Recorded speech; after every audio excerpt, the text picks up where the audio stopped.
ये दोस्तों अब हम देखते हैं 44 में दिया ए स्क्वायर प्लस बी स्क्वायर। ठीक है, A square plus B square ये बराबर दिया 82 के, और ए बी का मान दिया है 9। ठीक है, ए की घात 3 प्लस बी की घात 3, इसका मान हमसे पूछा हुआ है। ठीक है, ए की घात 3 प्लस बी की घात 3 का मान पूछा है।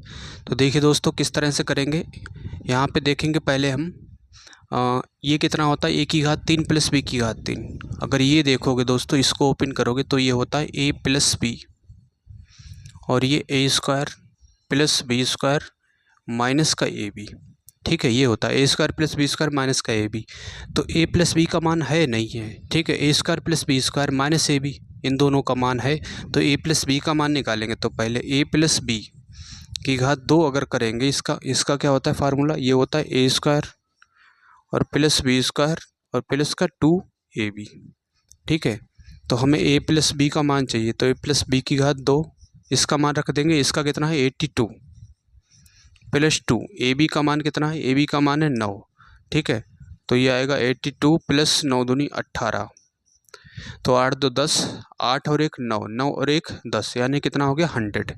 ठीक है, तो ए प्लस बी, अब ये इधर जाएगा तो किस में बदलेगा, वर्गमूल में बदलेगा। तो ए प्लस बी कितना आ गया 10, है ना। ए बी बराबर आ गया दोस्तों 10, तो ए बी बराबर 10 आ गया है।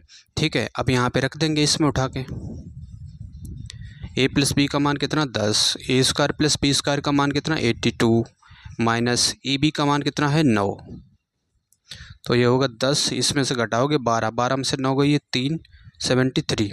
ठीक है, तो ये आ गया दोस्तों 730।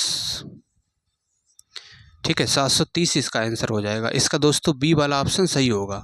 अब इससे वैल्यू पुट करके रख के देखेंगे। ठीक है, A square plus B square, यानी कि ए और बी कितना है 9 है, और ए और बी बराबर अगर 9 है, ठीक है, तो यहाँ पे ए का मान अगर मान लो 9 ले लेते हैं, यहाँ पे बी का मान 1 ले लेंगे, तो 9 1 9 बन रहा है। ठीक है, A square plus B square, ए का मान हमने 9 लिया है, तो 9 ने 81 प्लस बी का मान 1 है 81, और ए कितना होगा 82। इसका मतलब कंडीशन सेटिस्फाई कर रही है ना, कंडीशन सेटिस्फाई हो रही है। तो ए का मान कितना होगा 9 और बी का मान होगा 1, और ये हमसे पूछा था। तो 9 की घात 3 प्लस 1 की घात 3, तो 9 की घात 3 कितना आएगा 729 प्लस 1, तो बराबर कितना हो गया दोस्तों 730। ठीक है, 730 इसका आंसर हो जाएगा। इस तरह से भी कर सकते हो। ये था इसका दोस्तों दूसरा तरीका। तो उम्मीद करता हूँ दोनों तरीके आपको समझ आए होंगे।